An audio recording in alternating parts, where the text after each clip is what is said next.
Muy buena tarde a todos. Primero que nada, es un gusto poder compartir con tantas caras conocidas. Es un gusto volver a encontrar a compañeros abogados, compañeros autoridades, docentes de igual manera, gente con la que he tenido el gusto de compartir el aula o bien algunas actividades profesionales o laborales.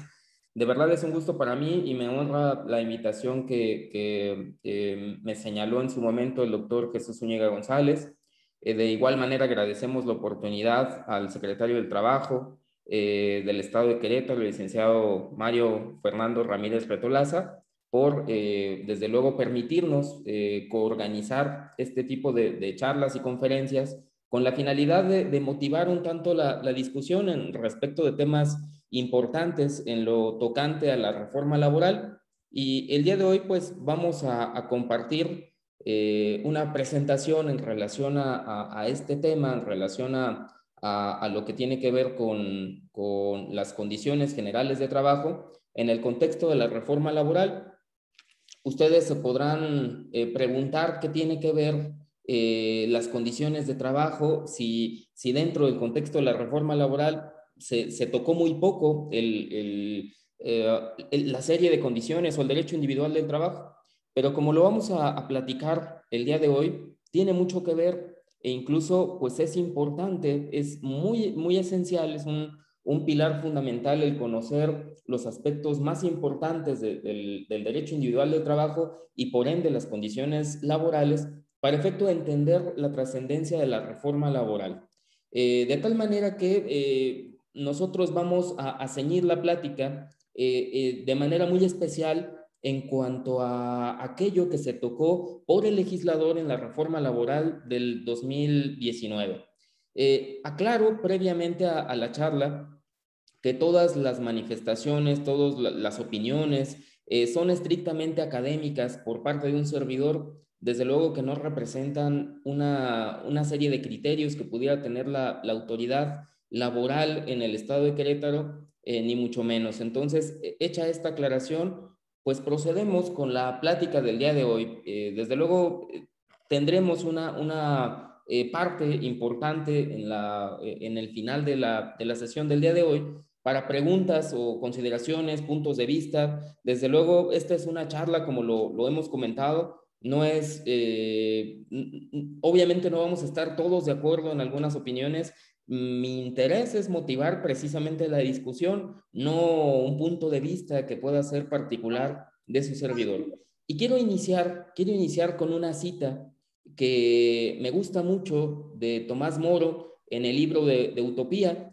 Él dice, si las cosas no pueden tornarse totalmente buenas, habrá que trabajar cuanto sea para que sean lo menos malas posibles. En Utopía, Moro nos dice, no vamos a conseguir que las cosas sean totalmente buenas, no vamos a conseguir que todo sea perfecto. Y lo que sí podemos hacer es trabajar mucho, trabajar tanto como nos sea posible para que las cosas sean lo mejor que se puedan.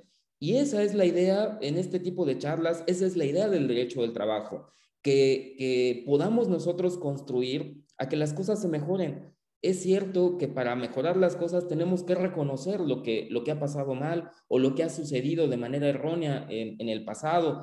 Sin embargo, no podemos nosotros pensar en que debe ser perfecto porque debemos ser realistas. No puede ser un mundo perfecto, desde luego con muchas imperfecciones en lo tocante al ser humano.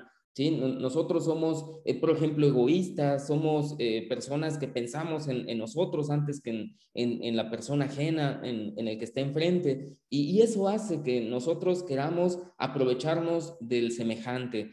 A esto se referían algunos autores en el pasado respecto del abuso del hombre por el hombre. El día de hoy vamos a platicar e intentar resolver cuatro cuestiones importantes en lo referente a las condiciones de trabajo. Punto número uno, ¿por qué es importante hablar de condiciones de trabajo en el contexto de la implementación de la reforma laboral? Punto número dos, ¿qué son las condiciones de trabajo? Punto número tres, ¿cuáles son las principales condiciones laborales? Y punto número cuatro, ¿cómo debieran ser las condiciones o relaciones laborales en este contexto de la reforma laboral. Hacia dónde nos dirige, nos encamina el legislador desde el legislador constitucional en la reforma del 2017 hasta el legislador ordinario en la reforma legal del 2019. Pero me gusta como un preámbulo, no quiero cansarlos desde luego con una serie de antecedentes, no lo vamos a hacer, solamente es la intención de sensibilizarnos. ¿Por qué es importante no perder de vista la importancia de mejorar, la importancia de tomar en consideración cómo han sido las condiciones de los trabajadores a lo largo del tiempo y particularmente en los últimos 100 años, en los últimos 130 años tal vez? ¿Cómo han sido? Tomo aquí un par de citas de dos libros que particularmente recomiendo yo de manera muy frecuente. Son incluso textos que suelo utilizar en clases, seguramente con quienes ya hemos estado compartiendo aulas.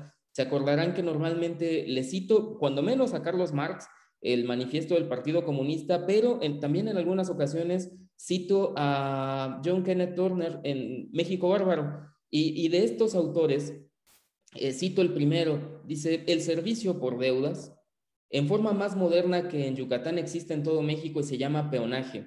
Bajo este sistema, las autoridades policíacas de todas partes reconocen el derecho de un propietario para apoderarse corporalmente de un trabajador que esté en deuda con él y obligarlo a trabajar hasta que salde la deuda. Naturalmente, una vez que el patrón puede obligar al obrero a trabajar, también puede imponerle las condiciones del trabajo, lo cual significa que éstas sean tales que nunca permitirán al deudor liberarse de su deuda. Tal es el peonaje como existe por todo México. En último análisis, es esclavitud.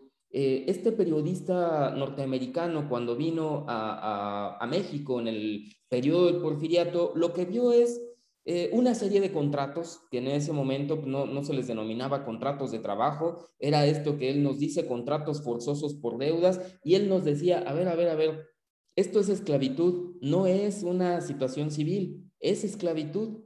Y en ese mismo sentido, una segunda cita podemos señalar, dice: el obrero, esta es de Marx, el obrero obligado a venderse en trozos es una mercancía como otra cualquiera, sujeta, por lo tanto, a todos los cambios y modalidades de la concurrencia, a todas las fluctuaciones del mercado. Dos citas que pudieran hacernos pensar que históricamente nuestra situación como seres humanos fue aprovecharnos de los trabajadores, aprovecharnos de que una persona en algún momento necesita el trabajo y que bajo esa circunstancia puede aceptar las condiciones que le impongan. Y nosotros diríamos: pues nada alejado de la realidad, nada alejado de la actualidad. El trabajador sigue buscando trabajo, y para poderlo encontrar, para poderlo obtener, acepta en ocasiones condiciones que atentan contra su propia dignidad. Esta palabra no la perdamos de vista, la dignidad, que la vamos a estar utilizando como algo, como un referente durante toda esta charla.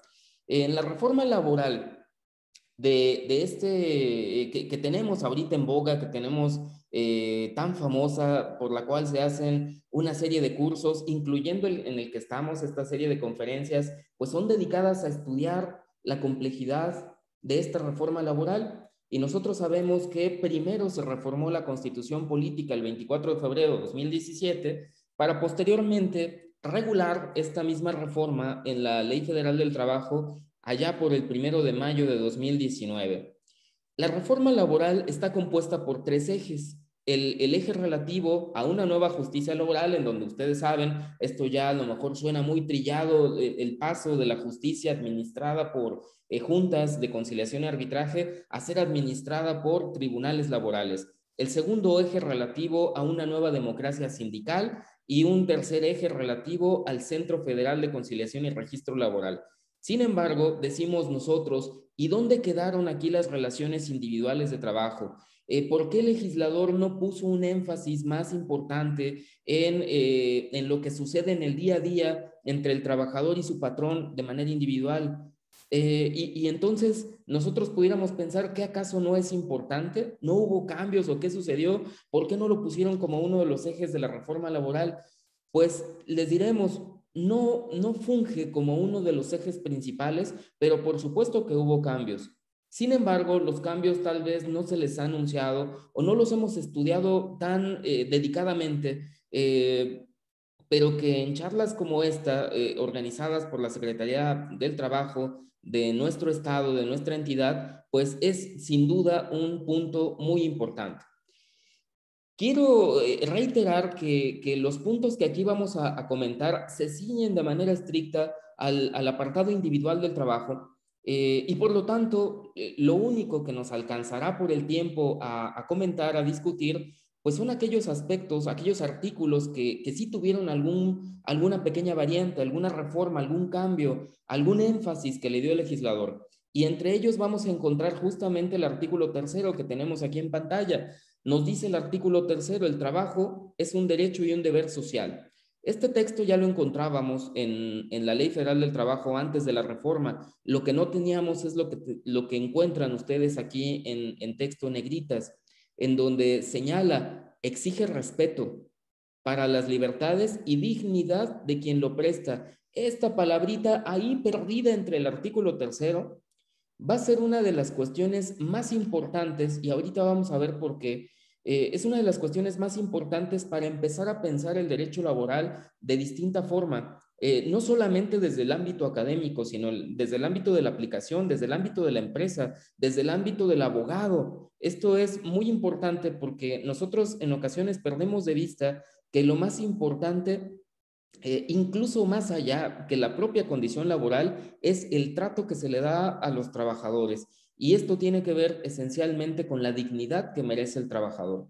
Entonces nos dice el artículo tercero, exige respeto para las libertades y dignidad de quien lo presta, es decir, el trabajador, así como el reconocimiento de las diferencias entre hombres y mujeres para obtener su igualdad ante la ley. Debe efectuarse en condiciones, ya encontramos cuando menos aquí de inicio, la palabra condiciones. Entonces se va a relacionar también el tema del día de hoy, que son condiciones de trabajo, con estos principios.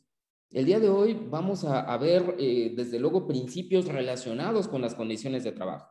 Dice, debe efectuarse en condiciones que aseguren la vida digna y la salud para las y los trabajadores y sus familiares dependientes.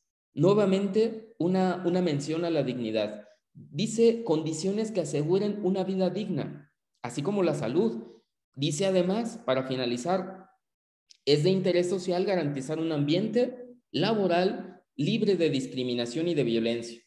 Nosotros en ocasiones en las aulas, particularmente en algunas clases, como por ejemplo teoría del derecho social, sociología del trabajo, a veces en derecho individual del trabajo, hacemos mención a una palabrita por ahí perdida, pero a lo mejor no tan estudiada por los abogados dedicados al derecho laboral, que es el ambiente laboral, el clima laboral, y que pareciera que no es importante porque no encontramos en la Ley Federal del Trabajo un capítulo dedicado al clima laboral. No nos dice cómo debe ser el ambiente de trabajo en una organización, y por organización me he de referir tanto al ámbito privado como al ámbito público.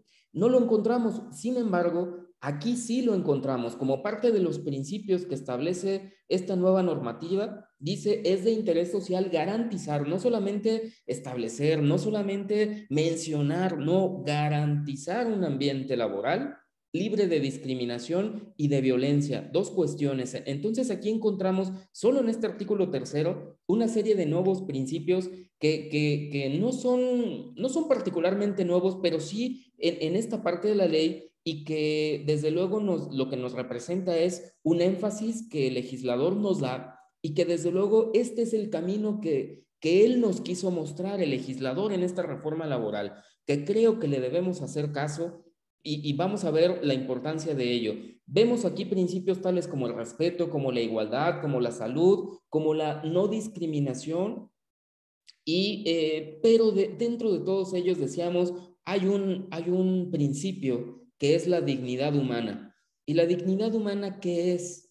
¿Qué es? La dignidad humana es un principio, pero no cualquier principio. Vean aquí esta jurisprudencia, veamos la jurisprudencia, el tipo de texto que nos muestra tesis, que aquí tienen, si ustedes quieren tomar los datos de registro, pues por supuesto aquí están, es un registro de una tesis de jurisprudencia de la primera sala, décima época, la jurisprudencia 37-2016, que dice: dignidad humana constituye una norma jurídica que consagra un derecho fundamental a favor de las personas, no una simple declaración ética. Por tiempo no vamos a leer todo el texto, pero sí la parte importante que a propósito previamente la hemos destacado en texto negritas, que dice: la dignidad humana no se identifica ni se confunde con un precepto meramente moral, sino que se proyecta en nuestro ordenamiento como un bien jurídico circunstancial al ser humano, merecedor de la más amplia protección jurídica. Dice también, cuya importancia resalta al ser la base y condición para el disfrute de los demás derechos y el desarrollo integral de la personalidad. Así las cosas, la dignidad humana no es una simple declaración ética. Aquí la parte que me interesa destacar de la tesis de jurisprudencia es lo siguiente: nos dice cuál es la importancia de la dignidad humana y para tal efecto nos dice que es la base y condición para el disfrute de los demás derechos. ¿Qué pasaría? Vamos a pensar, ¿qué sucedería si nosotros solamente tuviéramos respeto a ciertos derechos, pero estos derechos no fueran lo suficientemente respetados en nuestro beneficio como para asegurarnos una vida digna? Por ejemplo, hablemos de condiciones de trabajo para no salirnos del tema. Imaginemos que el salario nos lo señalaran a contentillo o desde luego a voluntad, a libre voluntad del empleador. ¿Qué pasaría si un empleador, no habiendo en la ley una figura que se llame salario mínimo, nos quisiera decir: aquí en mi empresa el salario que yo ofrezco son 30 pesos diarios? No hay más, 30 pesos diarios. ¿Quién le entra?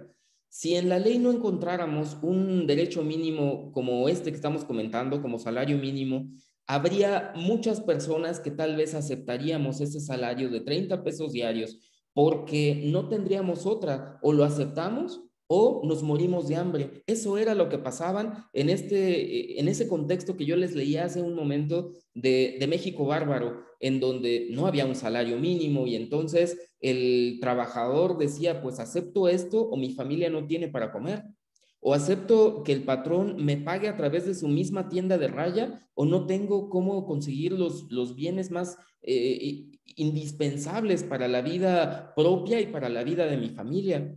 De tal manera que aquí nos dice, es la base y condición para que disfrutemos de todo lo demás. ¿De qué serviría tener una libertad de pensamiento? Por ejemplo, nos dice la Constitución que podemos nosotros ser libres pensadores y que además podemos publicar nuestras ideas. Pero, ¿qué pasaría si no existiera cuando menos una base suficiente que nos asegurara nuestra dignidad como personas? Si nuestro salario que nos dieran fuera de esos 30 pesos, ¿nos alcanzaría siquiera para empezar a pensar en ideas, en construir, en publicar? ¿De dónde sacaríamos incluso fuerzas para poder hacer más allá de lo indispensable para vivir? Desde luego que entonces cobra importancia este principio como base de todos los demás principios. Habrá que entender un concepto de dignidad humana y este viene dado aquí, cuando menos, para efecto de la presente charla, por otra tesis. Aquí tienen también ustedes el registro digital por si quieren tomarlo, que dice, cuyo título dice: dignidad humana, su naturaleza y concepto. La dignidad humana es un valor supremo en el artículo primero de la Constitución Política de los Estados Unidos Mexicanos, en virtud del cual se reconoce la calidad única y excepcional de todo ser humano, por el simple hecho de serlo, cuya plena eficacia debe ser respetada y protegida íntegramente, sin excepción alguna. Aquí, ¿qué es lo que tenemos? Un reconocimiento de algo que tal vez en algún momento pensamos que no era posible. Nosotros en algún momento, a través de la filosofía, pensamos que dentro de un ordenamiento jurídico no podría caber que un derecho fundamental fuera más importante que otro. ¿Se acuerdan ustedes que hubo muchas discusiones filosóficas acerca de si, por ejemplo, era más importante la vida como valor fundamental o como principio fundamental, o la salud, por ejemplo, y demás libertades? Sin embargo, en algún momento llegamos a un consenso de que no había algún derecho fundamental superior a otro. Por ejemplo, ustedes recordarán las ideas de Robert Alexi cuando nos dice cómo debemos ponderar derechos fundamentales. Nos dice, bueno, no podemos nosotros asignarle un valor específico a un principio más que a otro de manera absoluta, sino que su importancia se debe establecer a nivel de cada caso, a nivel particular, dependiendo las circunstancias en cada caso concreto. De tal manera que decíamos, nosotros no pensábamos que existiera un valor fundamental. No obstante, esta tesis nos dice lo contrario. Es un valor supremo y además, en virtud de este valor supremo, pueden ser reconocidos, pueden ser disfrutados el resto de principios fundamentales de nuestro ordenamiento jurídico. Desde luego es una idea que ahorita vamos también a posiblemente controvertir, posiblemente discutir, pero con un par de ideas que quisiera adicionar aquí para abundar en la idea de la dignidad humana. La doctrina nos dice la dignidad es la fuente moral de la que se nutren los contenidos de todos los derechos fundamentales. Esta es la idea que le da la razón a esta tesis que tenemos y que leímos previamente. ¿Por qué es más importante la dignidad que los demás? No porque esté aparte, sino que la dignidad es el soporte de todos los demás derechos fundamentales, es la que le asigna contenido. Los derechos humanos, nos dice, han surgido siempre de la resistencia a la arbitrariedad, a la opresión, a la humillación, y entonces esta dignidad lo que pretende es controvertir esa arbitrariedad, no sufrir la opresión y además también controvertir las humillaciones. Ejemplos históricos tenemos de sobra, por ejemplo, el Holocausto, uno de los aspectos más tristes, desde luego, de la historia humana, y que en ella vimos justamente esto, arbitrariedad, opresión a un grupo de personas o grupos de personas, y desde luego también humillaciones. Habermas, otro pensador muy importante, nos dice la idea de la dignidad humana y la utopía realista de los derechos humanos. Este es un artículo publicado por este autor en donde podemos encontrar justamente esta definición de la dignidad humana. Como él dice, es la que nutre de contenido a todos los demás derechos fundamentales. Y aquí tenemos una imagen respecto de lo que normalmente pudiéramos pensar en nuestro trato diario con las personas. Aquí mucho de la idea de la dignidad se refiere justamente al trato. Hay ocasiones que nos tratamos de manera errónea, nos tratamos de manera injusta, de manera equivocada, precisamente por aspectos exteriores. Veamos aquí una persona que pudiéramos considerar mal vestida y otra persona bien vestida, ¿sí? Y son dos aspectos que suceden muy frecuentemente en el día a día. Vemos a una persona que pudiera estar mendigando en la calle y cómo lo tratamos, o que llegue, por ejemplo, así vestida y cómo la trataríamos en una institución, en una autoridad. Imagínense que así llega a una agencia de vehículos y quiere comprar un vehículo. ¿Cómo lo van a tratar los vendedores? Van a pensar, no, esta persona no tiene para comprar un vehículo, ¿para qué me le acerco? Ni siquiera lo trato. ¿Qué se le ofrece, no? Esto es finalmente el aterrizar la serie de conceptos o ideales como la dignidad al día a día, a una realidad, como nos dice Jürgen Habermas. La dignidad humana también se relaciona con otra serie de conceptos que tenemos aquí en pantalla. Una idea también errónea relacionada con la imagen que tenemos aquí proyectada es, ¿qué pesa más? ¿Pesa más las cuestiones económicas o pesa más el ser humano? Esta es la razón por la cual no nos tratamos de manera adecuada en muchas ocasiones. Y concretamente hablando de los trabajadores, ¿por qué les asignamos una jornada laboral de 10 horas o de 11 horas o de 12 horas? Pues porque estamos pensando que si lo hacemos trabajar lo más que dé, lo más que pueda, y él necesita el trabajo, pues no se va a ir y esto me va a hacer producir más. Y entonces estoy pensando primero en mi beneficio económico antes que en el beneficio y el cumplimiento legal hacia una persona. ¿Y cómo la estamos tratando entonces? La estamos tratando de manera indigna porque él se da cuenta que para él es más importante, perdón, para la empresa es más importante la cuestión material que la cuestión humana. De la misma manera que Tomás Moro nos decía, es cosa manifiesta que cuando no hay temor de que falte lo que se necesita, cesa la ambición de querer acumular aquella clase de bienes y como esta ambición no se da en utopía, viven perfectamente tranquilos. Si hemos leído este libro de Tomás Moro y si no, se los recomiendo ampliamente, nos vamos a dar cuenta de que él narra una república, la República de Utopía, en donde desde luego él señala que es completamente distinto a lo conocido en Europa Occidental, que es lo que él está comparando con Inglaterra, por ejemplo, y él nos dice, en Utopía no quieren los ciudadanos de ese país enriquecerse, no quieren acumular clase de bienes, incluso cuando dedica un capítulo por ejemplo, las joyas, dedico un capítulo al enriquecimiento basado en metales. Él dice, no es la clase de cosas que los ciudadanos de Utopía quieran. Dice, ellos cesan en esa idea de pretender ambicionar, acumular la mayor cantidad de riqueza y por eso dice, viven más tranquilos.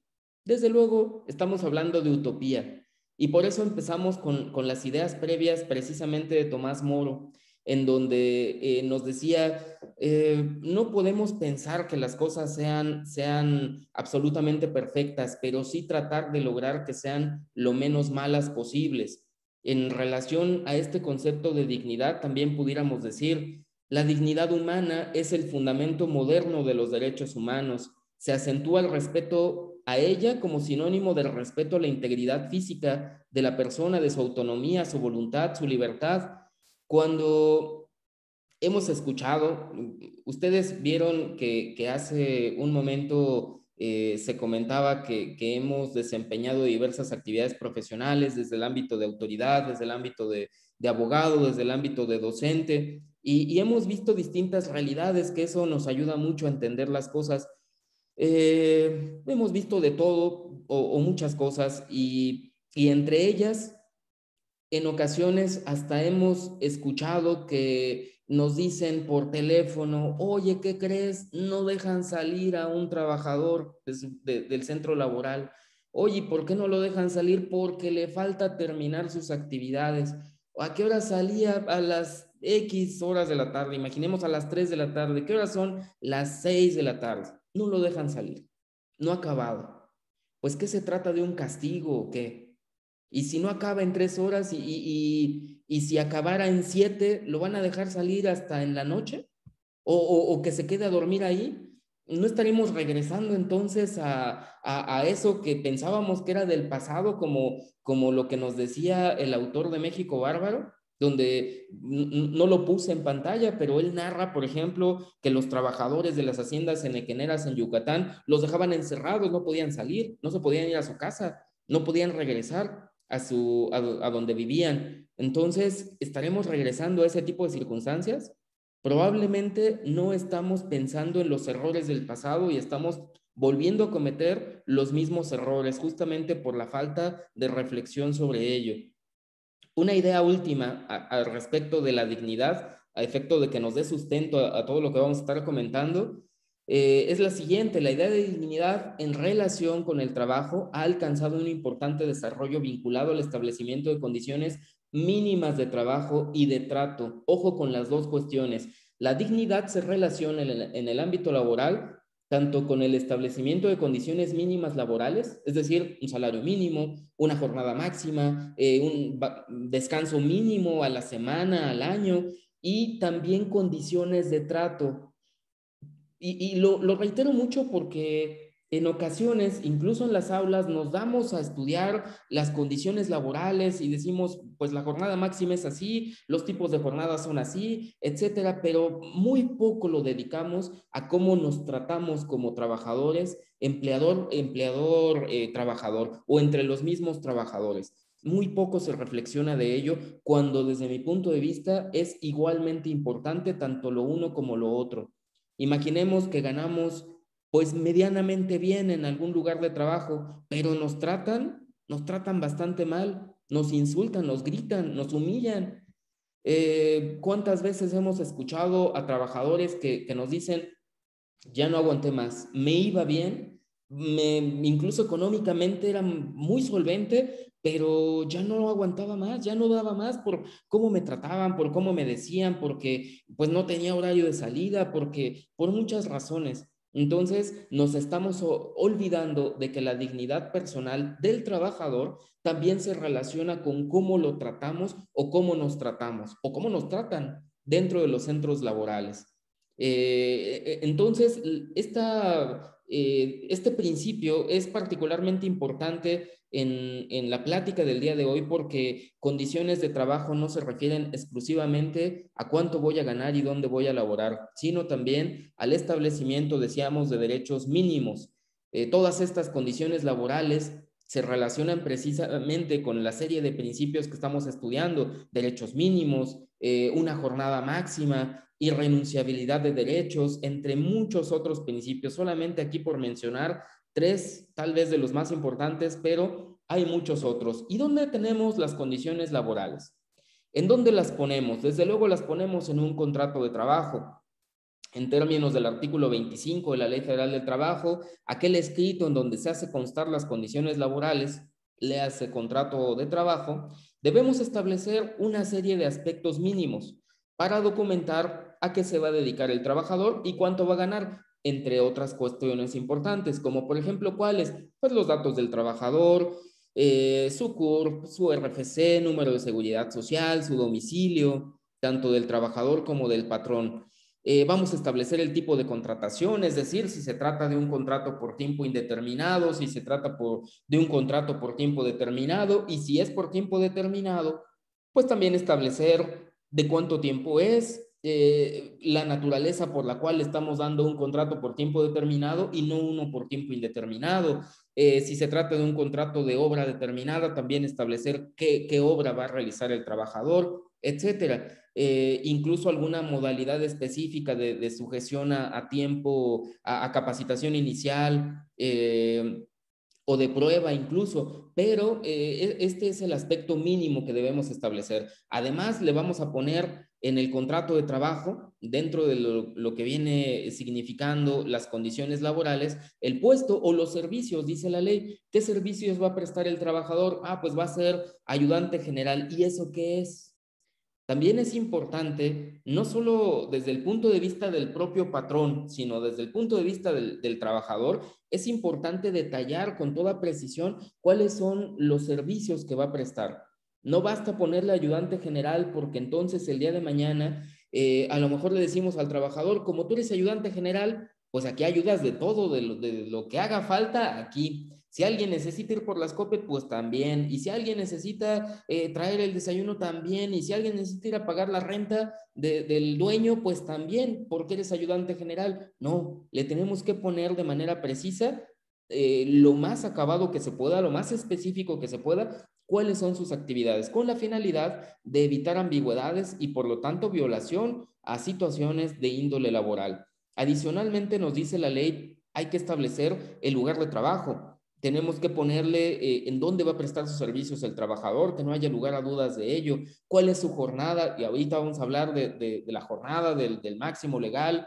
Le tenemos que establecer el salario, cuánto y cómo se lo van a pagar, qué día se lo van a pagar. Le tenemos que establecer una obligación que tiene todo patrón, que es capacitar y adiestrar al trabajador, que nada más aquí de manera muy breve comentar que estos conceptos de capacitación y adiestramiento tienen que ver con la posibilidad de que el trabajador adquiera o mejore sus aptitudes laborales con la finalidad de que desempeñe de mejor manera su trabajo, de que lo haga mejor o incluso que aspire a poder ascender dentro de la organización, para que adquiriendo nuevos conocimientos o mejorando los que ya tiene, pues pueda tener un mejor puesto de trabajo y que no se quede estancado toda la vida. Desde luego, esta es una obligación patronal que ya sabrá el trabajador si la utiliza de la mejor manera, si la aprovecha de la mejor manera, pero cuando menos es una obligación que tiene el patrón. Entre otras condiciones laborales, como por ejemplo vacaciones, y para ahí pudiéramos establecer bonos, comisiones o todo lo que hayan pactado trabajador y patrón. Pero dentro de las condiciones mínimas de trabajo no podemos por el tiempo, desde luego es muy poco tiempo, 1 hora 40 aproximadamente, para poder abundar sobre todos los aspectos especiales de las condiciones laborales. No puede ser así, dado, reitero, el tiempo que tenemos nosotros destinado. Sin embargo, si pudiéramos nosotros comentar los aspectos medulares de las condiciones laborales, entre ellas, por ejemplo, ya de manera específica al tema que estamos estudiando el día de hoy, la jornada de trabajo. ¿Cómo debe ser la jornada de trabajo? La jornada de trabajo se debe circunscribir a un máximo legal. Es el aspecto más importante de la jornada laboral, que no trabaje más allá de las 8 horas que dice la ley para una jornada diurna, que no labore más allá de esas 8 horas, porque es de ya mucho estudio. ¿Por qué no debe prolongarse esta jornada laboral? ¿Por qué no se debe prolongar?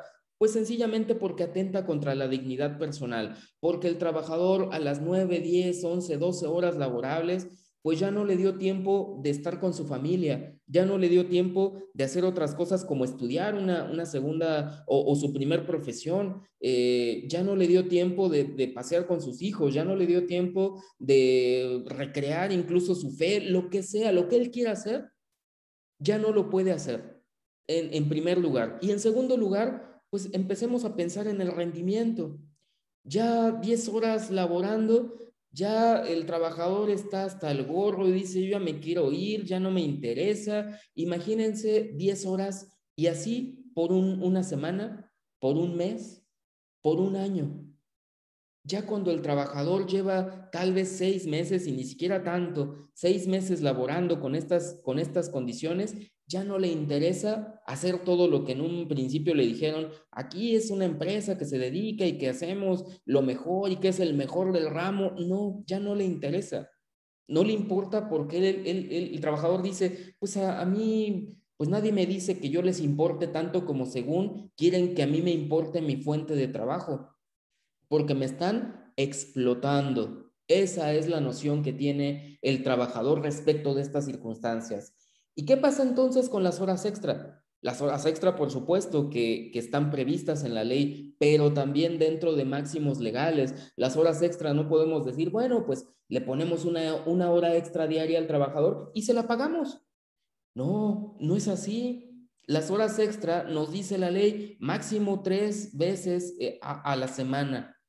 Y máximo dentro de estas 3 veces, 3 horas diarias, ¿sí?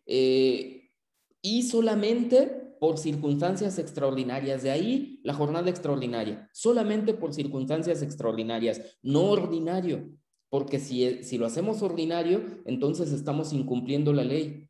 Y esto nos puede originar una multa, por ejemplo, por inspección del trabajo, más allá incluso de las quejas que realicen los trabajadores, más allá incluso de las demandas laborales. Los que hemos tenido la fortuna de formar parte de las autoridades laborales que administran justicia, cuando menos en nuestra entidad, aún las juntas de conciliación y arbitraje, hemos visto innumerables casos en donde el trabajador no quiere conciliar su asunto, no quiere arreglarse, porque dice, no, es que a mí me explotaban y entonces, ¿dónde están mis horas extras? Que me las paguen y entonces sí. Y nosotros, ¿qué les decimos? Pues es que no sé realmente si, pues el patrón dice que no y realmente no hay muchas pruebas y ¿qué hacemos al respecto de las horas extras? Pues desde luego es un punto que no nos permite conciliar los asuntos, porque pues el trabajador quiere que se las paguen y tiene razón. Claro, si efectivamente las laboró, pero este es un punto, desde luego, que complica las relaciones humanas y particularmente las relaciones laborales en cuanto a la jornada de trabajo y de manera muy relacionada con la jornada de trabajo, los días de descanso. En cuanto a los días de descanso, encontramos también un derecho mínimo del trabajador, que es el derecho a descansar cuando menos un día a la semana. Nos dice la ley, por cada 6 días laborables va a tener el derecho el trabajador a un día de descanso. Y dice además, preferentemente el día domingo, desde luego por circunstancias de índole nacional, de índole religioso, pues entendemos que el domingo es el día normalmente para la mayoría de las personas dedicado a la fe. Y esto hace que nos diga el legislador, yo reconozco que por cuestiones idiosincráticas es necesario que preferentemente el descanso sea en día domingo, incluso si quebrantas esta situación, si haces trabajar el día domingo de manera ordinaria a tu trabajador, pues le tendrás que pagar una prima dominical del orden del 25% correspondiente a ese día domingo. De manera adicional, nos dice, a ver, los días de descanso prácticamente están intocables para el trabajador.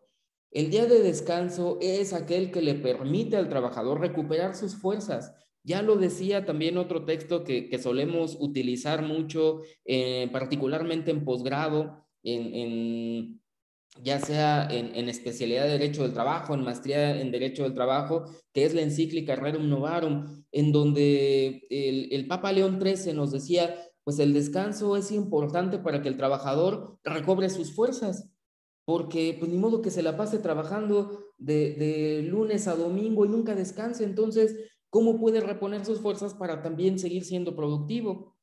Y este reconocimiento que tiene más de un siglo, pues pareciera que en ocasiones no ha servido nada el avance que hemos tenido en nuestra materia, porque en cuántas ocasiones todavía escuchamos que el trabajador no lo dejan ir a descansar. Le dicen, no, es que hay mucha carga de trabajo, ¿cómo te vas a ir a descansar? No te puedo permitir esa circunstancia, ese lujo aquí no nos lo podemos dar. Entonces, pues tienes que venirte a descansar y están quebrantando un derecho mínimo, que es el trabajador no puede laborar su día de descanso, no tiene obligación de hacerlo. Tan no tiene que si tú lo incumples, nos dice la ley, si tú aún con esta obligación que tienes de no hacer, de no obligarlo, de no sugerirle que trabaje su día de descanso, quebrantas esto, pues entonces le tienes que hacer un pago triple de su día de descanso, ¿sí? Un doble adicional, aparte del día de descanso que ya se lo debes de pagar, entonces por eso un pago triple. En relación a los días de descanso, también tenemos el periodo anual por vacaciones, otro derecho mínimo. Y aquí, bueno, mencionamos mucho el derecho mínimo. Aquí vemos que hay, decíamos desde un inicio, hay abogados de mucha trayectoria, hay docentes también de mucha trayectoria, pero también habemos algunas otras personas en la charla que tal vez no hemos tenido tanta experiencia, a lo mejor vamos iniciando en la carrera de derecho, a lo mejor vamos iniciando incluso el servicio profesional y a lo mejor no estamos tan familiarizados con este tipo de conceptos. Y por lo tanto es necesario reiterar que todas estas condiciones son mínimas, es decir, en una fuente de trabajo le pueden asignar un aguinaldo superior, días de descanso mayores, como por ejemplo muchas organizaciones públicas que señalan como días de descanso no solamente el domingo, sino el sábado. Hay empresas que en lugar de 6 días laborables de vacaciones les dan, por ejemplo, 15 por el primer año, entre muchas otras condiciones superiores. Este es el piso mínimo para los trabajadores. Abajo de aquí, entonces empezamos a pensar que están vulnerando la dignidad del trabajador, no solamente su derecho, sino la dignidad humana de ese trabajador.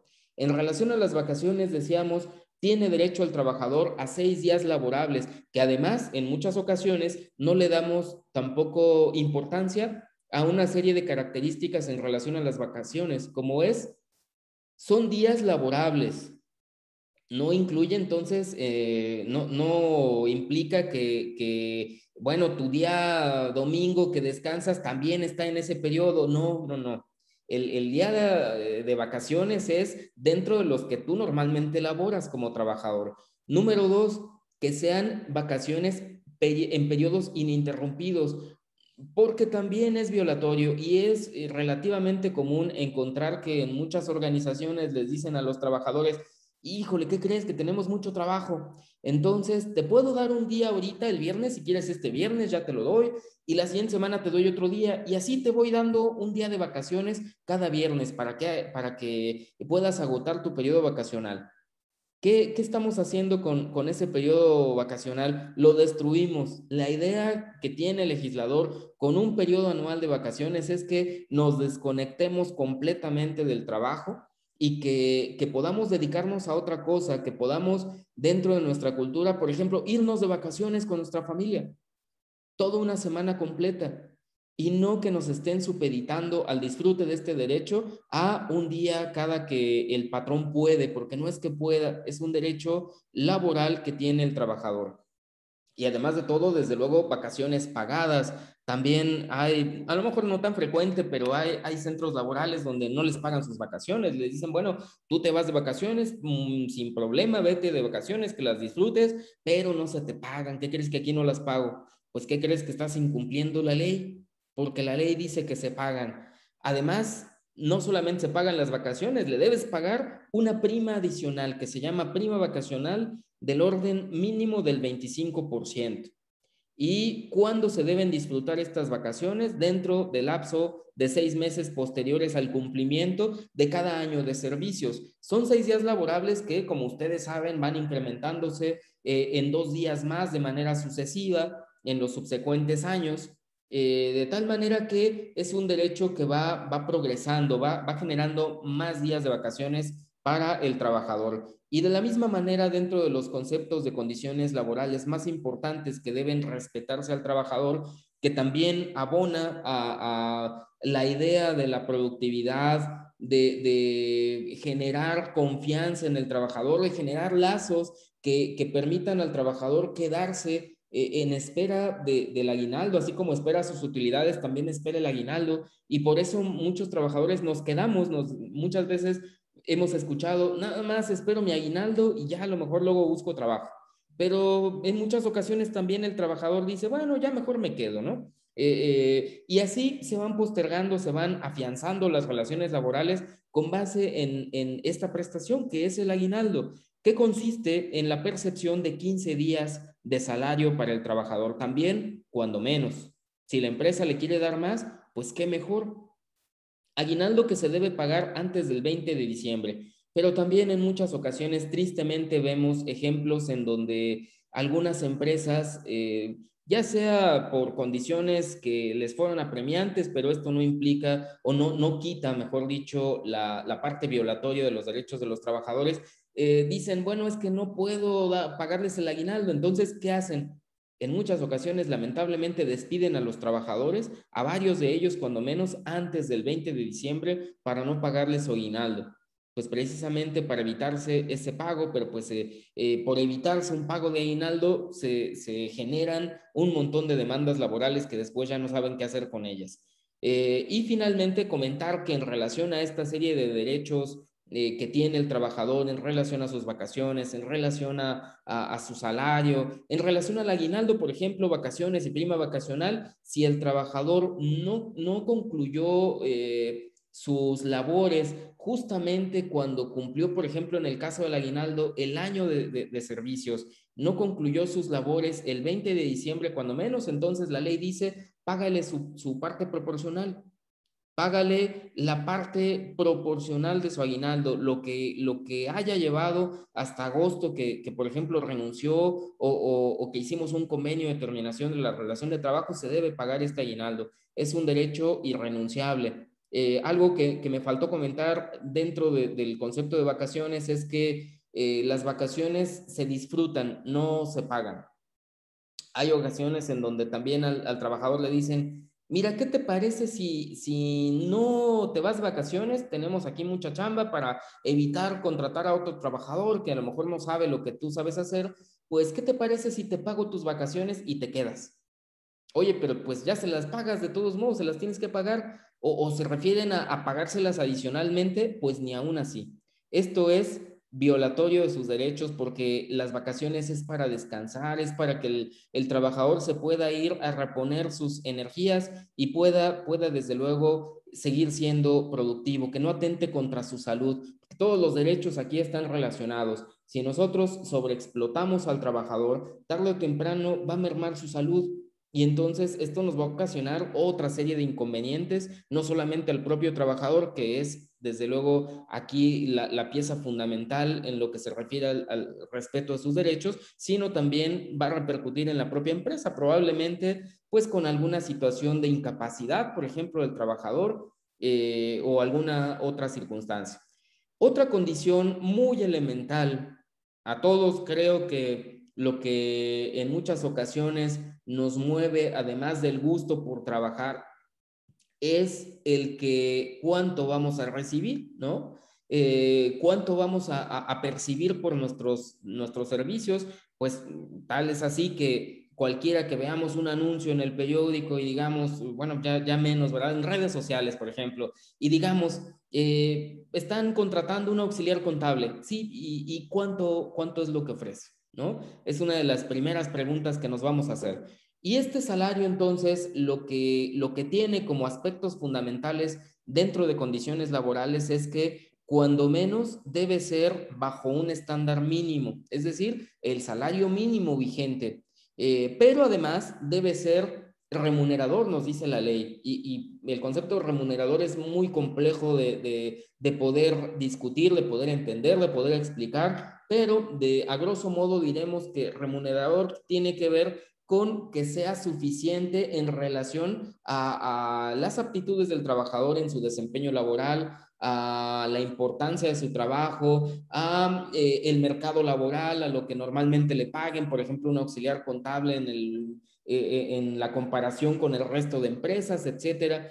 Pero también está sujeto a una serie de aspectos principales, como por ejemplo nos dice la ley, si tú tienes dos trabajadores y los dos les asignas el puesto de operador de producción, no le puedes pagar a uno 10,000, al otro 9,000, porque estás vulnerando una idea que todo mundo tenemos y es una idea muy arraigada de justicia. Una idea que llevó a huelgas muy importantes en nuestro país, como por ejemplo la huelga de Cananea, en donde encontramos que pues los trabajadores se inconformaron, si no mal recuerdo, si no ustedes me corrigen, en 1906 en esta huelga, nos dicen los trabajadores mexicanos se quejaban de que los trabajadores extranjeros ganaban más que ellos y decían, ¿cómo es posible si ellos hacen la misma actividad, incluso los tratan menos mal que a nosotros y a ellos les pagan el triple? Esto vulnera una idea que nosotros todos tenemos, todos los trabajadores tenemos, de que nos deben pagar lo mismo si hacemos lo mismo. Y por eso el principio a igual trabajo, igual salario.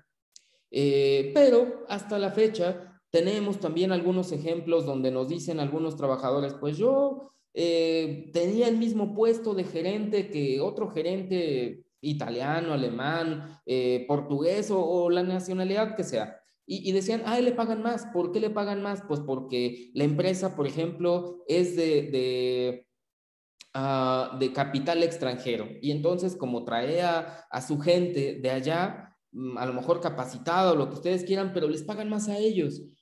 Ideas como estas todavía las seguimos replicando.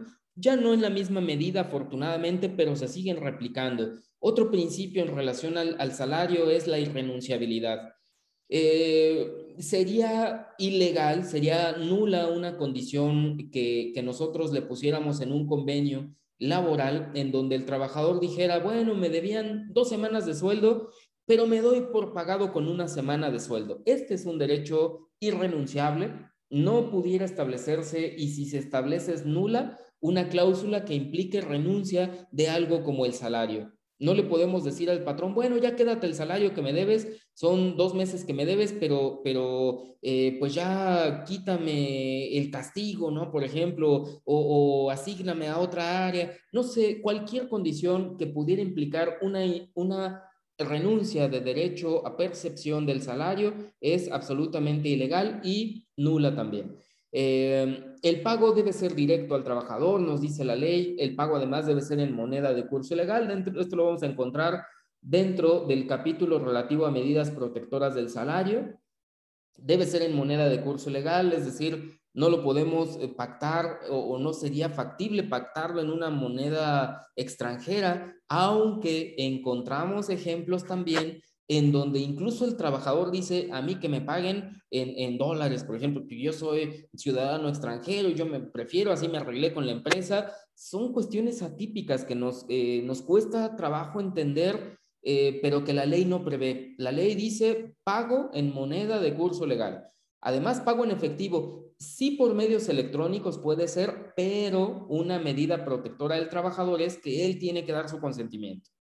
Y pudiéramos nosotros decir, bueno, y entonces, ¿cómo a todos nosotros nos pagan en tarjeta de débito cuando yo di mi autorización?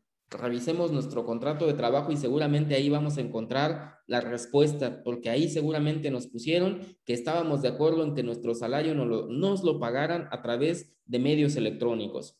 Y finalmente, un aspecto importantísimo en relación al salario: los descuentos al salario solo por excepción. ¿Dónde encontramos las excepciones? De manera general, en el artículo 110 de la Ley Federal del Trabajo, que nos dice solamente puedes pactar cierto tipo de descuentos al salario y solamente en aspectos, perdón, en montos específicos, no más del 30% del excedente del salario mínimo, porque si tú empiezas a descontar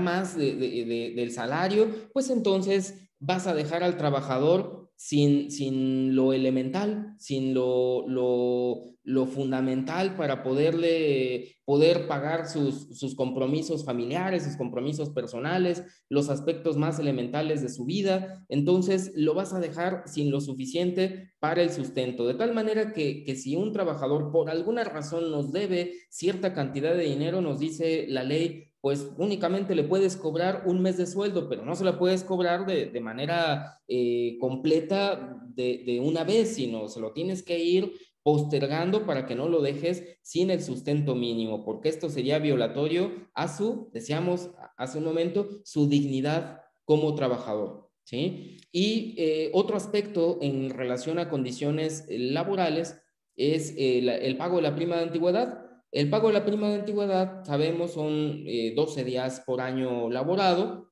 pero está regida aquí para a lo mejor los que no están tan familiarizados con el derecho laboral aún, y que la idea pues es apoyarnos entre todos con la finalidad de poder encontrar algunos conceptos que nos sirvan para entender esta importante materia. Es que la prima de antigüedad está topada a un doble del salario mínimo general vigente en el momento en el que se paga esta prima de antigüedad, que en la actualidad este tope serían 283.40 pesos. ¿Cuándo se paga la prima de antigüedad? De manera general la pagamos cuando el trabajador produce una renuncia. Él de manera voluntaria termina con su relación de trabajo, pero habiendo cumplido 15 años. Habiendo cumplido 15 años. Pero aquí es importante comentar un aspecto que sucede en el día a día en las juntas de conciliación y arbitraje, y seguramente sucederá en los centros de conciliación para quienes van a formar parte de estos importantes centros, y en los tribunales laborales también seguramente sucederá. La idea en donde nos dice el demandado, oye, ¿yo por qué le voy a pagar prima de antigüedad si él renunció? ¿Por qué me haces que yo se la pague junta, por ejemplo? Y decimos, bueno, es que no sabemos si él renunció. Él está señalando en su demanda que fue despedido. Tú dices que renunciaste, pero todavía no decide la autoridad si efectivamente se ha probado o se ha tenido por probada la renuncia. Y eso hace que si ustedes de manera voluntaria van a terminar su relación de trabajo, de esa manera están haciendo un convenio y entonces le tienes que pagar su prima de antigüedad, que además no es mucho, no es tanto en relación a otros conceptos como pudiera ser la indemnización constitucional u otras prestaciones indemnizatorias. Pero se le tiene que pagar su prima de antigüedad como criterio precisamente porque se está realizando en el caso de un juicio o en su momento, en el caso de una solicitud de conciliación, pues un convenio entre el empleador y su trabajador.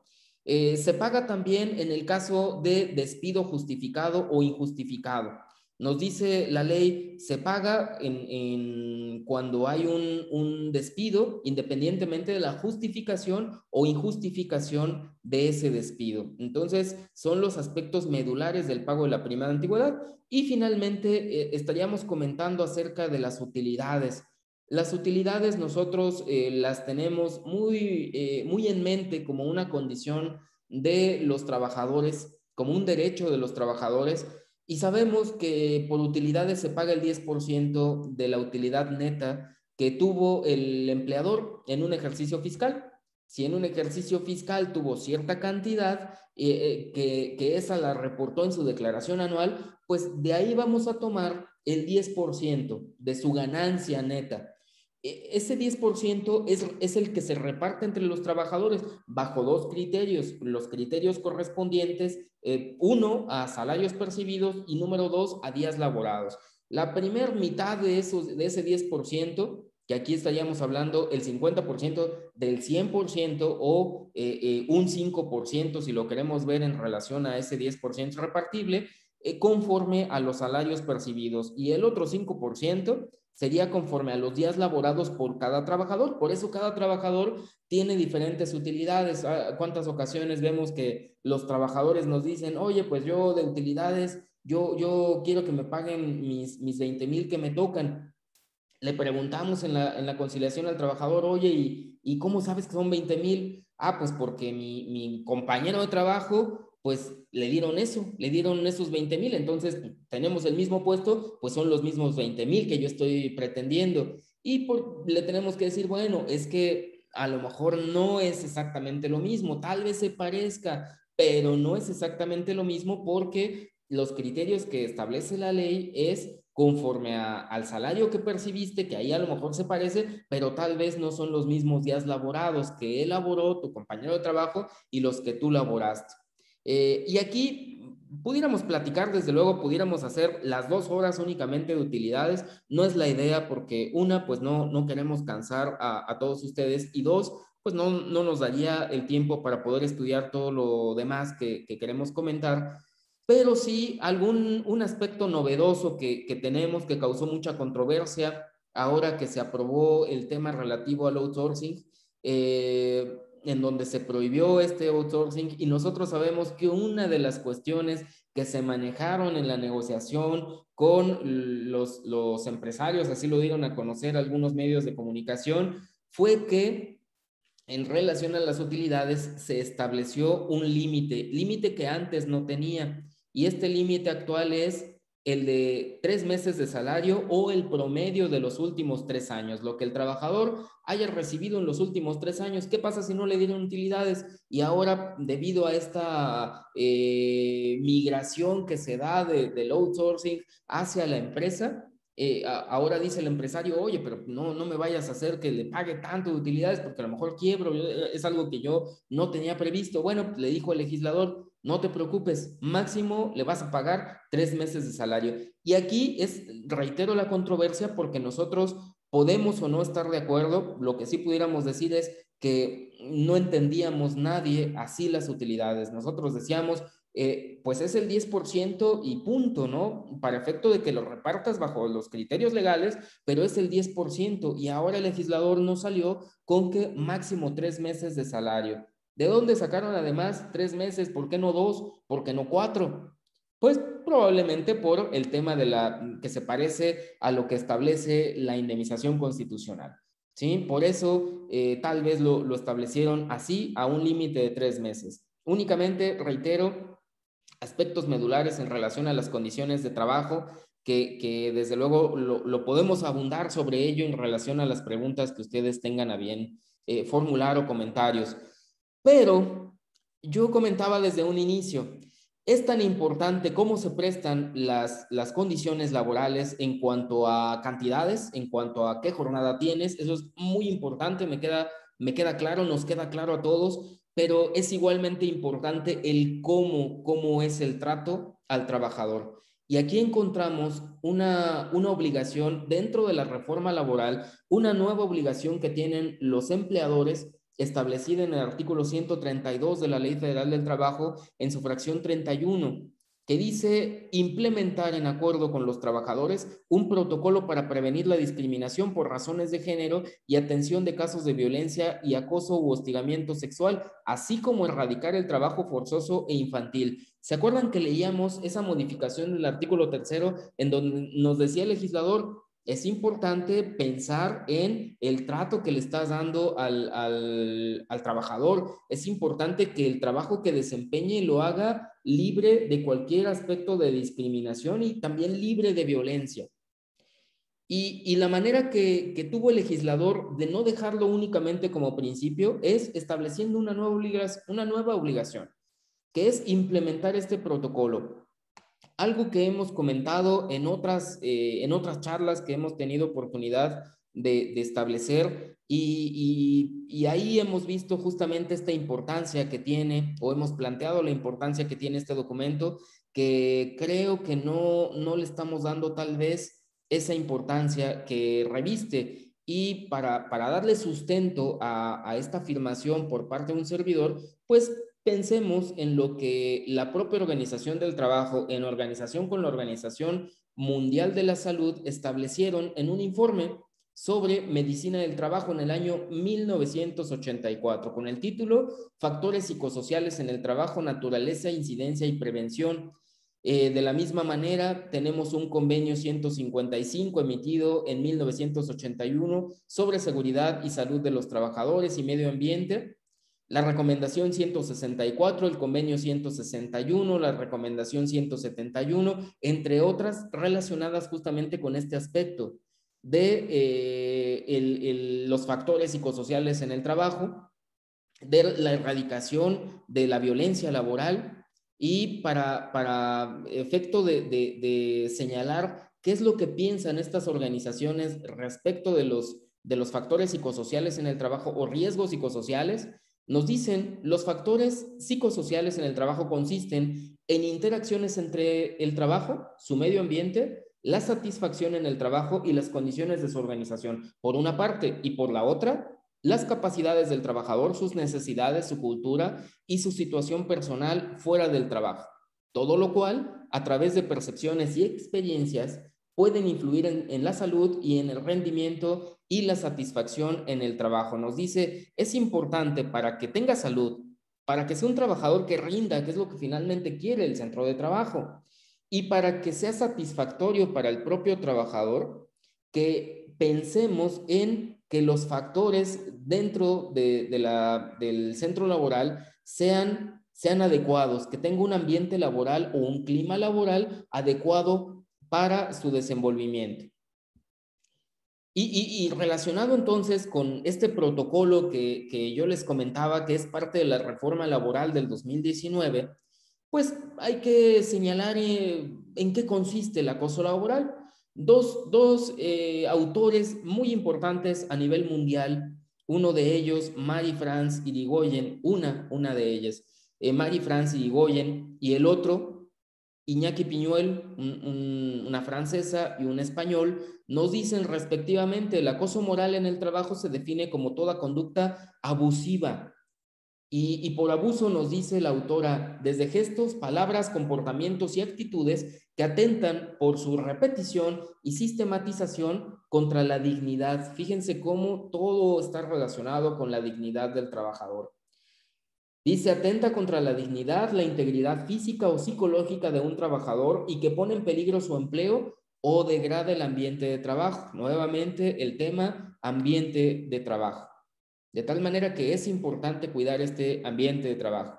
Y nos dice Iñaki Piñuel, en el ámbito laboral, el moving señala el continuo y deliberado maltrato verbal y modal que recibe un trabajador por parte de otro u otros que se comporta con él cruelmente, con vistas a lograr su aniquilación o destrucción psicológica y a obtener su salida de la organización a través de diferentes procedimientos. El concepto de moving queda definido por el encadenamiento a lo largo de un periodo de tiempo bastante corto de intentos o acciones hostiles consumadas, expresadas o manifestadas por una o varias personas hacia una tercera que es el objetivo. Estas son las definiciones y las características que podemos nosotros obtener de ese par de definiciones es que el moving o acoso moral, como señala Marie-France Irigoyen, o acoso laboral, como señala nuestra legislación del trabajo, tiene ciertas características. Por un lado, el acoso laboral nos dicen, para efecto de que se manifieste, debe ser a través de una conducta reiterativa o una conducta o serie de conductas reiteradas. Es la repetición a lo largo del tiempo. Una serie de encadenamiento de conductas hostiles no es una agresión aislada, porque eso sí está mal, pero no constituye la figura del acoso laboral. Por lo tanto, en una demanda, perdón aquí que le moví, en una demanda en donde el trabajador se queje de que fue maltratado psicológicamente, de que fue violentado en su trabajo, tendría que establecer todo ese cauce de repeticiones sistemáticas de conductas hostiles contra su persona, que en fecha tal me dijo lo siguiente, que en otra fecha me vio de la manera siguiente, que en otra fecha hizo un comentario, que en otra fecha, y así sucesivamente, con la finalidad de dar cumplimiento a este concepto de reiteración de las conductas. Otro punto fundamental es que normalmente el acoso laboral, la figura del acoso laboral, se nutre o instaura una desigualdad. Puede ser que ya exista cierta desigualdad, como por ejemplo el jefe respecto de su subordinado. A través de esa desigualdad natural que existe entre quien está como superior y obviamente el subordinado, pues decide aprovecharse de esa circunstancia y tratar de manera inadecuada a su trabajador. Otra puede ser que, aunque resulten pares, es decir, sean trabajadores de la misma categoría, de la misma circunstancia, uno de ellos quiera instaurar una situación de desigualdad, es decir, que uno de ellos haga valer a lo mejor su popularidad, su forma de ser, el que sea un poco líder de cierto grupito, y esa desigualdad entonces, aunque no existía, la instaura. No existía porque son trabajadores de la misma categoría, pero la instauró en el caso real para hacer evidente o palpable ese dominio que tiene o pretende tener sobre la persona acosada. No es necesario que las conductas sean intencionadas, nos dice la doctrina. Nosotros pudiéramos pensar que el acoso laboral es necesariamente pensado por quien ocasionó esa figura, y no necesariamente, nos dice la doctrina, puede ser incluso un acoso muy sutil, un acoso no pretendido. A lo mejor simplemente a una persona se le hace fácil soltar comentarios y estos comentarios son degradantes y atentan contra la dignidad del trabajador, y eso es acoso, aunque no lo quería, no lo pretendía como una figura, pero finalmente está acosando a un trabajador. Y finalmente, en esta serie de características es que las conductas no son deseadas por la persona objetiva, evidentemente. Representa consecuencias graves, pero no tiene una deseabilidad. Y aquí, bueno, el ejemplo que pudiéramos poner de lo contrario es aquella persona que, digamos, llevándose con un grupito, pues a lo mejor él señala ciertos comentarios, hace ciertos comentarios, se los regresan y así sucesivamente, digamos, así se llevan. Pero en algún momento ya no le pareció y dijo, bueno, me están acosando. Probablemente la doctrina nos diría, es que tú te estás llevando y a lo mejor eso hace que tú hayas aceptado una serie de conductas. Por supuesto que esta situación pudiera ser muy discutible, por supuesto. Probablemente si llega a tal grado que lo denigren a tal grado a esa persona, a ese trabajador, pues por supuesto que puede ser una agresión que pueda ser susceptible de alguna corrección en contra de la persona que haya ofendido a la otra. Las formas del acoso que nosotros podemos pensar en relación a cómo se trata a las personas dentro de los centros laborales es pues aislamiento, negativa a la comunicación, por ejemplo, atentar contra las condiciones de trabajo, por eso lo estamos interrelacionando. En ocasiones las condiciones de trabajo dan lugar a que, por ejemplo, castigando al trabajador de no poder disfrutar sus vacaciones. En cuántas ocasiones hemos escuchado que a un trabajador o trabajadora le dicen, no te puedes ir de vacaciones y yo decido cuándo las puedes tomar? Oye, pero ya te las había pedido, ya me las habías autorizado y ahorita me dices que no, pues no. Oye, pero sí le diste este mismo periodo vacacional a ella. Sí, ella es mi amiga, tú no. Entonces, encontramos justamente que sobre texto de esta serie de conductas hostiles, pues también se atenta contra las condiciones de trabajo. Digamos, al trabajador le niegan ciertos derechos y esto también constituye un cierto acoso laboral. Ataques personales, por supuesto que es una de las situaciones más evidentes, así como intimidaciones contra la persona. Hay muchos centros laborales. Ahorita vamos a ver también que estadísticamente el acoso laboral se da, sí, en las empresas, pero en las organizaciones públicas se da muchísimo. ¿En cuántas ocasiones o hemos sufrido o hemos notado o nos hemos enterado de que el superior jerárquico, únicamente porque dice aquí nadie me toca, yo llegué por alguna circunstancia y yo trato como quiera a mis subordinados? ¿Y quién me puede decir algo? Si aquí yo soy o soy la mera, ¿no? ¿Por qué? Porque no hay nadie, desde luego, que le ponga un límite, no hay una cultura organizacional adecuada. Esa es una de las causas que también ahorita vamos a reflexionar, pero en la modalidad del acoso, en las formas del acoso, pues encontramos este tipo de situaciones. Como muchas otras, estos 45 ejemplos que desde luego, si ustedes están leyendo la presentación o presenciando esta charla en un dispositivo electrónico como un celular, pues desde luego aquí van a ver puras rayitas, está muy chiquita la letra, pero únicamente es para ejemplificar que las formas del acoso pueden ser muchas y muy variadas. Desde se le impide al trabajador expresarse, le rompen sus documentos, le avientan sus documentos, le impiden a los demás comunicarse con una persona, le dicen, ay de ti donde le dirijas la palabra, déjalo allá solo o déjala allá sola, o está loco, está loca, comentarios de ese tipo, agresiones físicas, agresiones sexuales, de toda índole. Son ejemplos muy variados de lo que puede constituir conductas que atentan contra la dignidad del trabajador y que pueden incidir en la configuración de una figura como es el acoso laboral.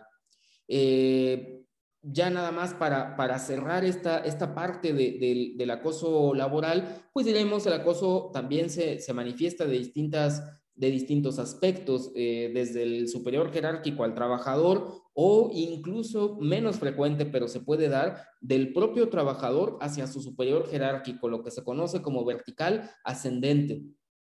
Poco frecuente, pero se da también cuando al trabajador no le pareció que algún jefe llegara a ese puesto de trabajo y dice, pues yo me lo merecía más que él, porque él o ella ni saben, o a lo mejor cómo es posible que tenga una jefa de trabajo, etcétera. Puede ser que por este tipo de circunstancias, a lo mejor no tan directamente, pero empiezan a acosar a su jefe o jefa, obstaculizando su trabajo, por ejemplo, no haciendo lo que les corresponde, entre muchas otras cuestiones. Y también, desde luego, el acoso horizontal que se da entre compañeros del mismo rango de trabajo.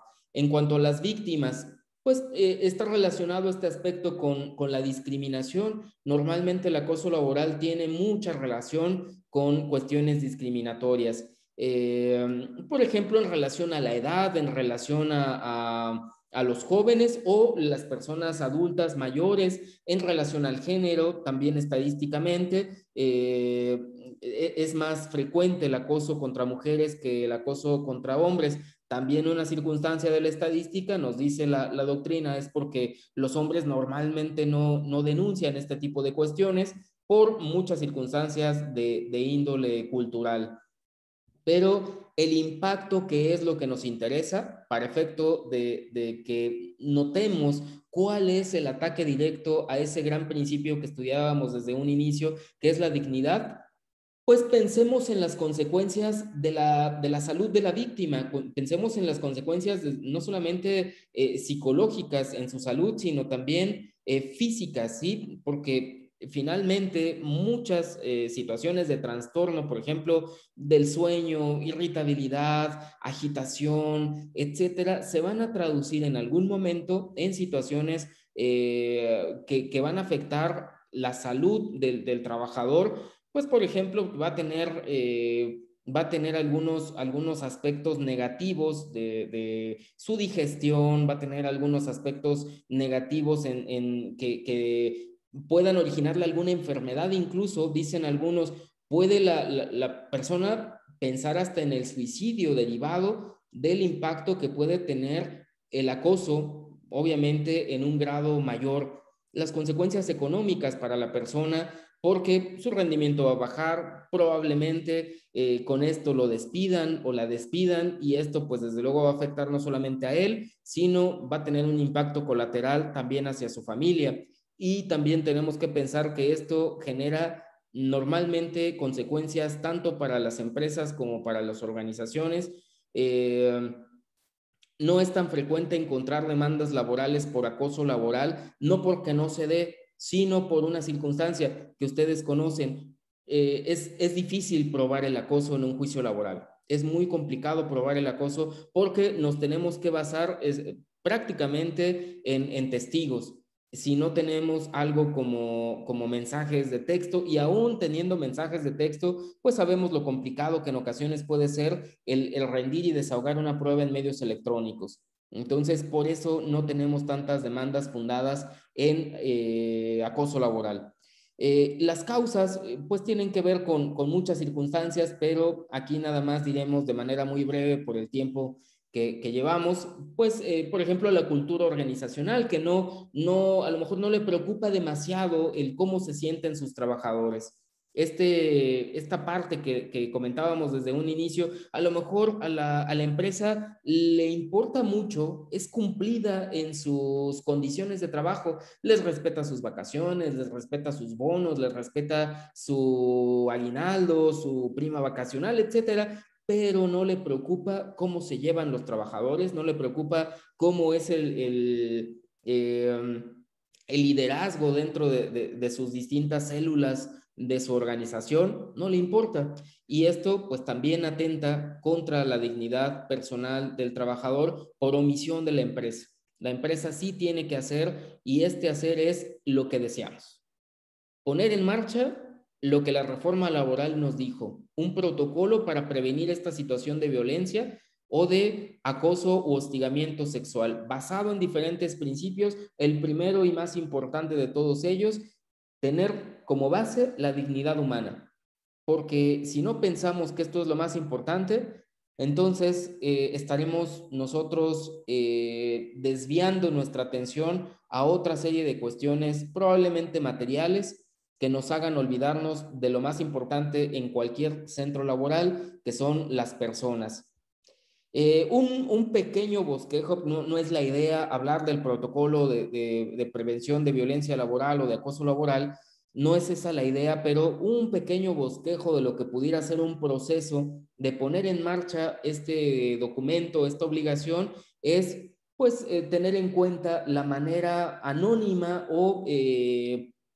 o formal en donde se van a hacer las denuncias por parte de los trabajadores que sufran esta circunstancia, en donde les demos oportunidad de ser escuchados, porque si no son escuchados, lo que van a hacer es ir a buscar otro lado, van a buscar a las autoridades, van a buscar demandar, van a buscar un abogado que les diga, pues ya toma tú la decisión si quieres rescindir tu relación de trabajo y demandar. O alguna circunstancia adicional, cuando pudo haber sido una situación que se resolviera al interior de la empresa. Simplemente con escuchar al trabajador y desde luego poner en marcha el trámite de un proceso de investigación, un proceso de análisis de esas circunstancias en las que se basó la denuncia por parte del trabajador, pero que al mismo tiempo pensemos en cómo proteger a la posible víctima. Hay medidas que con mucha solvencia moral adoptan ciertas organizaciones y dicen, para efecto de evitar cualquier circunstancia, por si es real la denuncia, para evitar cualquier revictimización, pues vamos a cambiar cuando menos de momento al trabajador, ¿no? Vamos a perseguir que no lo sigan atentando, que no lo sigan vulnerando. Y lo cambiamos de momento, ya después investigaremos si es cierto, si no es cierto, pero de momento, pues si es una situación grave, ¿para qué dejar ahí al trabajador o trabajadora?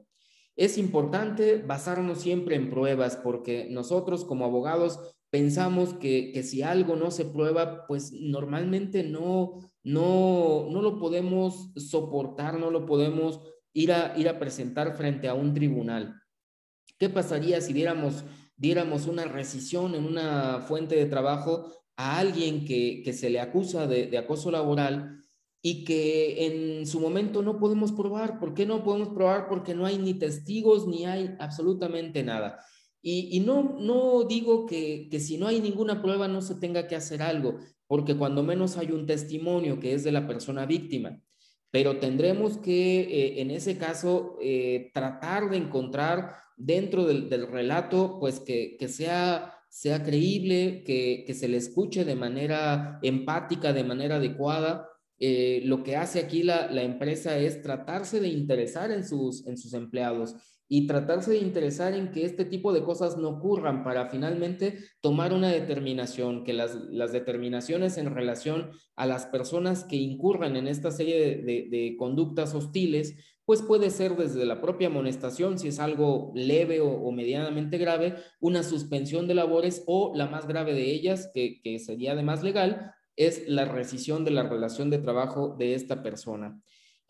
Pensábamos comentar algo acerca de la norma 035, pero por tiempo no nos dará mucho, solamente diremos que como parte de la norma es necesario poner atención a las jornadas de trabajo que tenemos, que esto forma parte de las condiciones laborales que ya estudiamos, y cuestiones de violencia. Fíjense cómo nuevamente nos reitera una de las principales normas que estuvo muy de moda antes de la pandemia, la norma 035, dos cuestiones fundamentales que hemos venido estudiando en esta charla: las condiciones de trabajo y cómo se dan estas condiciones de trabajo, que aquí será el análisis de cómo está el clima laboral en la organización. Y finalmente, hablemos en estos minutos que nos quedan de cómo terminan las relaciones de trabajo. Seguramente ustedes recuerdan la plática que nos impartió en la segunda conferencia el maestro Ricardo Ugalde, y él nos decía que los derechos humanos en relación a los trabajadores o en relación al trabajo se manifiestan antes de la relación de trabajo, es decir, para efectos de la contratación, por ejemplo,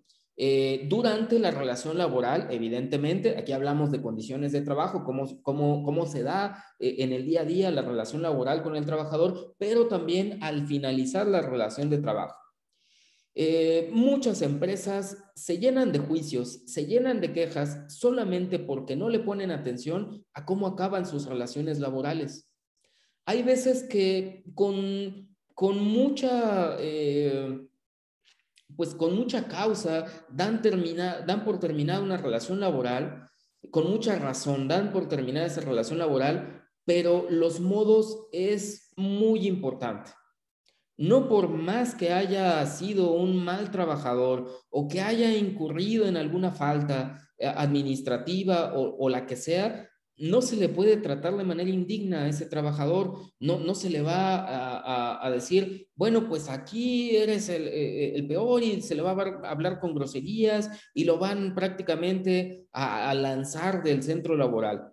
En principio, porque eso atenta contra la dignidad humana, y en segundo término, porque es un trabajador. Así debe pensar la empresa. Es un trabajador que por cómo lo trataron el día de mañana, así lo vemos los que estamos dentro de las juntas de conciliación y arbitraje, y que seguramente así ya lo están viendo los centros laborales, los centros de conciliación laboral y los nuevos tribunales laborales. Un trabajador resentido de cómo lo trataron cuando le dieron por terminada su relación de trabajo, y ese resentimiento con toda naturalidad y justificación, no va a querer arreglar su juicio. Es un trabajador que va a decir hasta donde tope, abogado. Yo no me quiero arreglar. Oye, pero te están dando el 100% de lo que te toca. No, por cómo me trataron. Prefiero no ganar, pero que se haga justicia. Que la autoridad diga quién ganó. Y si yo gano, pues me cobro todo. ¿Sí? Es un trabajador que no va a querer conciliar. ¿Sí? Entonces, empecemos a cambiar esta cultura. Y en esta relación de cómo acaban las relaciones de trabajo, esto va para nosotros los abogados. Antes los conflictos laborales, yo recuerdo que hace algunos años había mucho ofrecimiento de trabajo como estrategia de defensa de los abogados en sí, de los abogados de empresa. Y hoy en día ya el ofrecimiento de trabajo como que ha venido a menos, es algo ya casi hasta poco frecuente. Hoy en día la moda es encontrar la defensa consistente en que el trabajador renunció. Y esta moda viene de la mano seguramente de una mala recomendación que empezamos a hacer los abogados tal vez en algún momento. No sé si tenga que ver, esto es mera especulación, si tenga que ver con los primeros outsourcing que empezamos a ver a lo mejor por los años 2009, 2011, en donde se ponía un pequeño outsourcing, a lo mejor un abogado y un contador, y decía el abogado, la mejor manera de defender un juicio es con una renuncia. Y entonces, ¿qué pasaba? ¿Qué ha venido sucediendo? Que muchos trabajadores nos dicen, a mí para darme trabajo me hicieron firmar una renuncia en blanco, sin fecha, o bien un documento en blanco. Y eso, por ejemplo, les puedo citar un caso reciente de hace unos días en donde el trabajador nos dijo, pues mira, esto iba dirigido al IMSS y arriba venía una leyenda, esto va para el IMSS, pero aquí yo veo que cortaron esa hoja que era tamaño oficio y ahora es una hoja tamaño carta en donde viene, sí es una renuncia, sí la firmé, es mi huella digital, pero eso no estaba.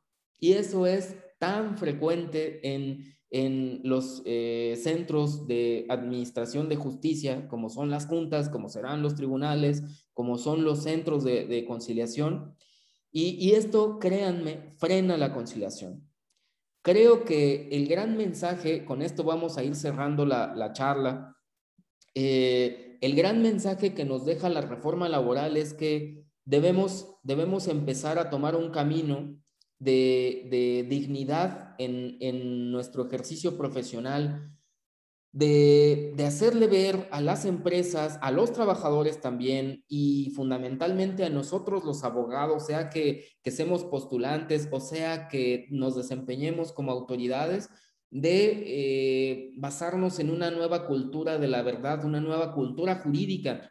Nos dice la modificación realizada por el legislador al artículo 5º, fracción 14, como cuestiones nulas. Nos dice encubrir una relación laboral con actos jurídicos simulados, nos habla de algo que no se debe ya dar, simulaciones de otro tipo de contrataciones que en realidad son relaciones laborales. Hablemos aquí, por ejemplo, de aquel trabajador que le dicen, oye, mira, pero me vas a firmar un contrato de sociedad, vas a ser mi socio. Oye, patrón, pero tú eres mi patrón, ¿cómo que socio? Sí, mira, esto es nada más para cuestiones fiscales, pero tú fírmalo y te voy a dar tu salario como se debe. Sí, el problema es que el día de mañana ese patrón o ese demandado va a exhibir el contrato y decir, no era mi trabajador, mira, aquí era un socio, ¿sí? Y lo va a poder probar probablemente. Nos dice también la fracción 15, registrar a un trabajador con salario menor al que realmente recibe. Creo que esto va a venir a menos también en razón pues, de la prohibición del outsourcing. El artículo 48 bis, cuando nos dice actuaciones notoriamente improcedentes, nos habla de esto que yo les platicaba, alterar un documento firmado por el trabajador con un fin distinto para incorporar una renuncia. Textos por ahí perdidos en esta reforma laboral que tienen que ver con las relaciones de trabajo en materia individual, exigir la firma de papeles en blanco en la contratación o en cualquier momento de la relación laboral. Y ustedes pensarán, pero ¿por qué las autoridades no hacen nada con esto? las autoridades jurisdiccionales, como pasa en la actualidad y seguirá pasando, es que la autoridad no puede saber si era un documento en blanco y después le incorporaron una renuncia. Para poderlo descubrir se basa en un dictamen pericial y hay ocasiones que el perito dice, yo tampoco puedo saberlo, porque para saberlo necesitaría esto que se conoce como entrecruzamiento de tintas para poder saber la antigüedad relativa de la firma, para saber si fue antes de la tinta de la impresora que estampó la renuncia, pero si no hay este entrecruzamiento, yo no lo puedo saber. Y entonces, ¿cómo le hace la autoridad para poder saber que efectivamente el trabajador firmó una renuncia en blanco? Creo que debemos empezar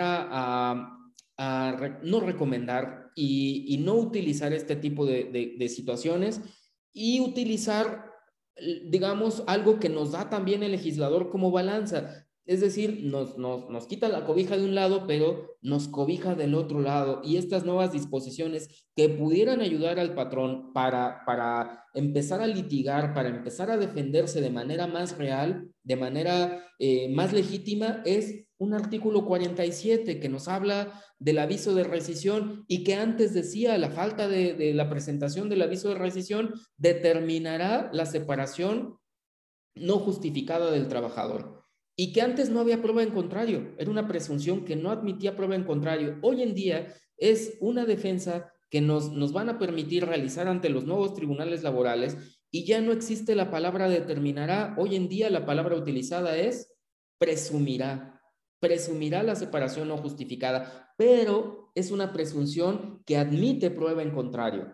¿Sí? Y que hoy en día entonces la balanza es, digamos, cuando menos procesalmente, para efecto de esta terminación digna de las relaciones de trabajo, pues no utilices renuncias en blanco, mejor utiliza la defensa sustentada en una rescisión de la relación de trabajo, en donde el trabajador se portó de cierta manera y prueba de manera fehaciente que efectivamente despediste con una causa justificada al trabajador. No importa que no hayas contratado un abogado para que te presentara tu aviso de rescisión, la ley hoy en día te da esa posibilidad frente a los nuevos tribunales laborales. ¿Sí? Otra posibilidad que nos da también es esta modificación en el artículo 49 donde dice, puedes en algunos casos, bajo ciertas circunstancias, depositar la indemnización constitucional y desde luego las prestaciones que le hayas adeudado al trabajador vía paraprocesal en aquellos trabajadores en donde naturalmente no tendrías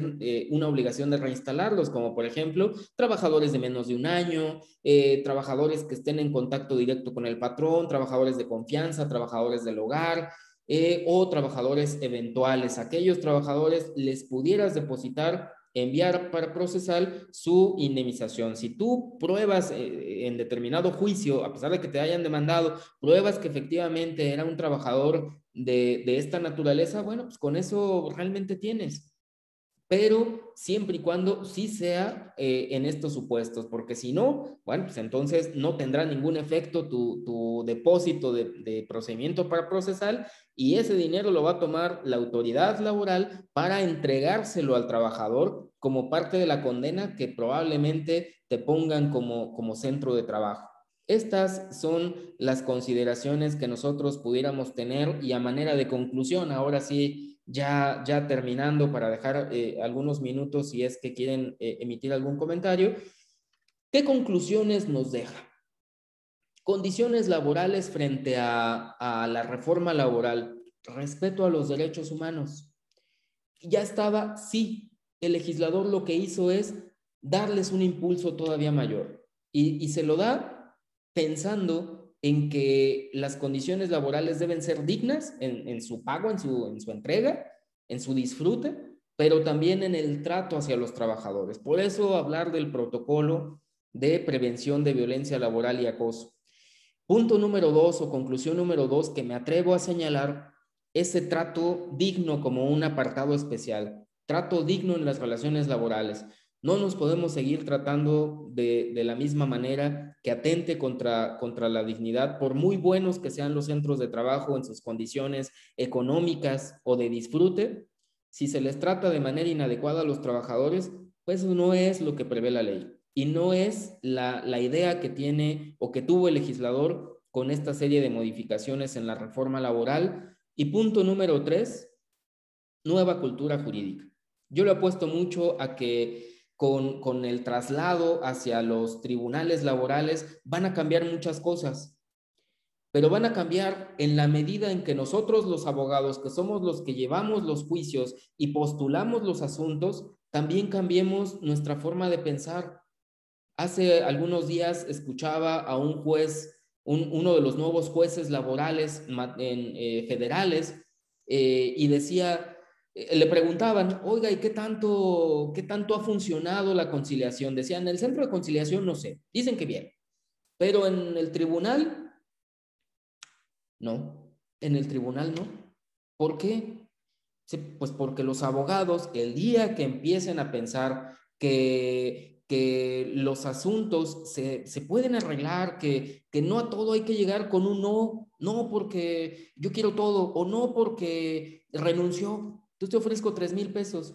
El día que empecemos a cambiar esa cultura, vamos realmente a mejorar nuestras relaciones de trabajo y desde luego nuestra administración de justicia. De tal manera que esta reforma laboral no es nada más el cambio y no va a cambiar únicamente por el traslado de la administración de justicia de la Junta al Tribunal Laboral. Va a cambiar porque cambiemos todos en nuestra cultura jurídica. Muchas gracias por su atención. Desde luego quedamos atentos a cualquier comentario. Maestro Toño, muchas gracias.